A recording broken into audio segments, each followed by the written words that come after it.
So, another round of suspect voting is about to come to a close. The nomination stage is going to begin in a few days, and if you've followed the suspect test for any length of time, then you definitely already know what all the hype was about this time around as well. Yep, weather, more weather. But there's one topic in particular that I'm going to take a look at today, and it's the possibility that some people have evoked of introducing another combo ban, this time involving Sandstream and Sand Veil. And when I first realized some people actually thought this was a good idea, well, let me just say that had I been having a drink at the time, I would have spent a lot of time cleaning my computer screen afterwards, because I honestly couldn't believe that some people would really think this is a good idea. Now with that, I'm not implying that there's absolutely nothing wrong with the biggest beneficiary of Sand Veil, which is Garchomp. However, there are many ways that this threat could be dealt with, and it's like the combo ban is probably the worst possible option, I think.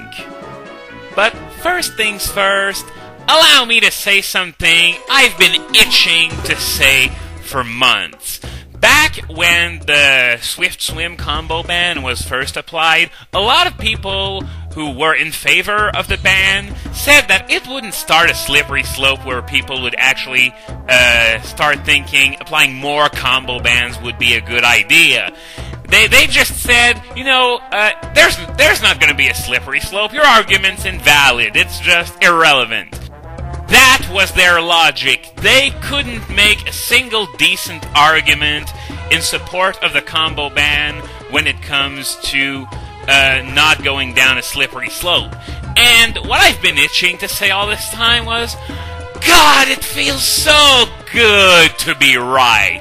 Because now we're talking about the possibility of maybe having a second combo ban. Now, even if it's nominated, I don't think it'll pass for a variety of reasons. And especially because the situation, as we know it now, isn't nearly as much of a crisis as the one we experienced in round 2 back when Drizzle plus Swift Swim owned absolutely everything. Let's compare the two combinations, shall we? Drizzle and Swift Swim put together. That gives you double stab on moves like Surf and Hydro Pump, and double speed as well. So basically you get your water attacks powered up, and your speed is double as well. Whereas when it comes to Sandstream and Sand Veil, all you get is immunity to some residual damage from Sandstorm, obviously, and 20% evasion. We're definitely not talking about the same league here. On top of that, when the Swift Swim combo ban was applied, it was because there were several Swift Swimmers that could drill through basically any team. You had Kingdraw, Kabutops, Ludicolo, Gorbis.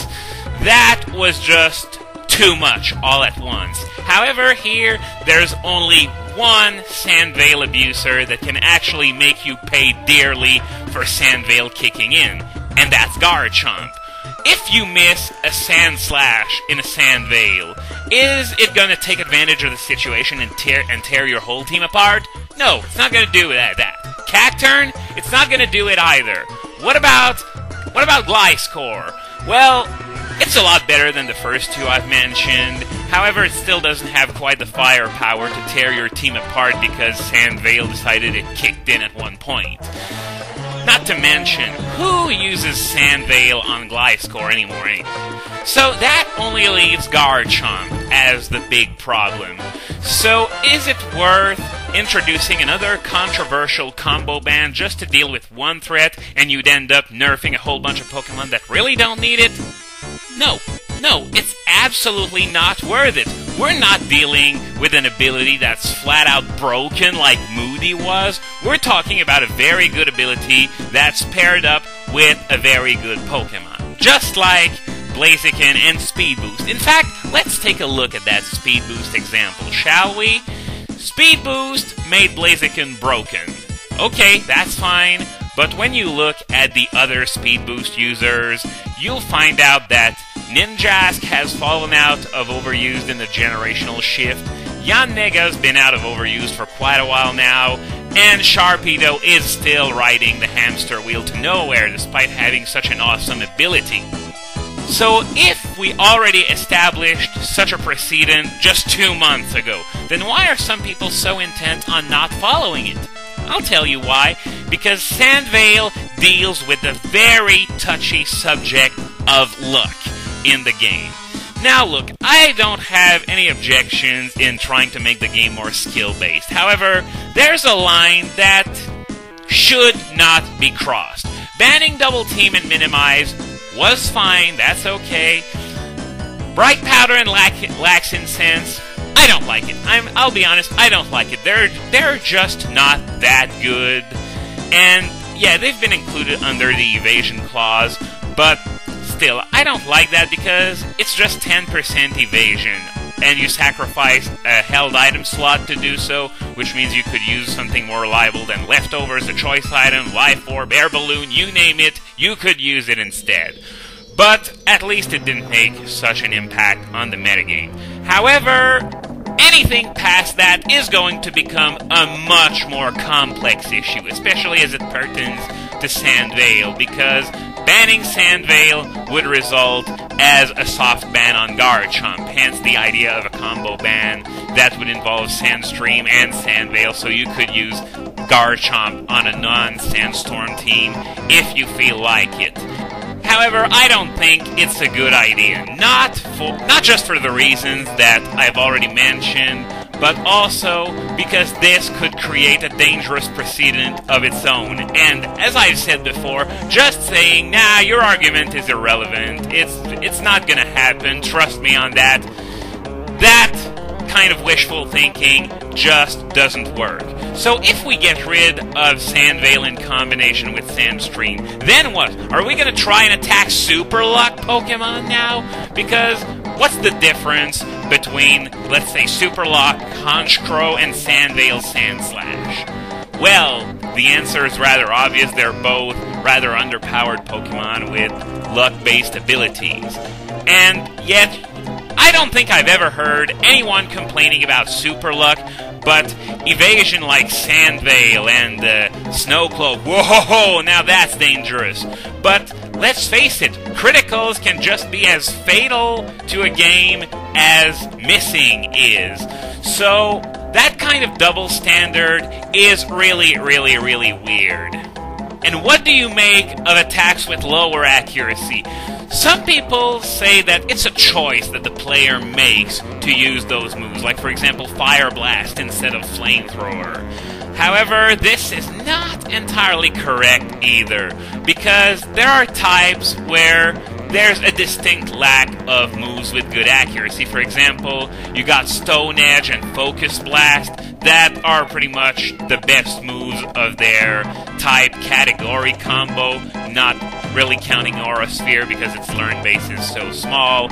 So yeah, you got Stone Edge with 80 accuracy, Fail Blast with 70, and people use them because there's just nothing better. So it's not always a choice that you have to make. Sometimes you're just forced to use the moves. And the topic of Stone Edge is especially interesting because it misses 20% of the time, yet it criticals just as much. And I've never seen anyone complain about Stone Edge being such an inconsistent move and it should be banned. Why? Why? Is it only evasion that's such a taboo? Either way, if we manage to get rid of evasion entirely, somehow, which, as I said, isn't a very good idea, then what? We're gonna attack criticals, we're gonna attack attacks that missed, we're gonna attack random hacks on moves like, for example, Paralysis on Thunderbolt. There's just gonna be no end to that. I think it's time for us to man up and realize that luck is part of the game. If you want to play a game with no luck whatsoever, you should just change hobbies. Go play chess or something like that. You never see poker players complain that they got a bad hand and lost because of that, because it's part of the game. Now, I have no objection with, taking away excessively luck-based elements like one-hit KOs and double team, minimize, stuff like that, but there's a line to draw. There's always going to be some luck in the game. And trying to butcher the game and try to surgically remove every last piece of luck from the game is just going to ruin it in the long run. It's like, it may be what the very vocal minority wants, but for the rest of us, it just looks unnatural, deformed, and just not appealing at all. Kind of like a woman who's had 78 boob jobs. And I think we're at the point where we've had more than enough boob jobs. So ultimately, my opinion on that is that it's not Sand Veil that's the problem. It's just Garchomp with its inherent qualities, reasonable bulk, super high attack, great speed, that makes Sand Veil look really more threatening than it is in reality. So I'm really hoping that people realize this, and instead of nominating the combo ban, they just ban Garchomp, because they might rally a lot more voters to their cause and help solve the problem a lot quicker than by simply nominating the combo ban and having it shut down by the voters. Because I don't think that the voters are going to accept another combo ban, especially one that, as I said, isn't needed nearly as urgently as the one that already exists. Now, am I implying that I believe personally that Garchomp is super broken? No, and I'm not implying that it's not either. I don't really know where I stand on this. It's a really borderline and very delicate case. However, I know what I don't want, and it's another combo ban. And with that little bit out of the way, I guess my preaching is done for today, so have a great day. And remember to enjoy the game and not punch your monitor too hard whenever you miss an attack, because it could be a lot worse. You could still get owned by Speed Boost Blaziken or hyper offensive rain teams 90% of the time after all. So bye!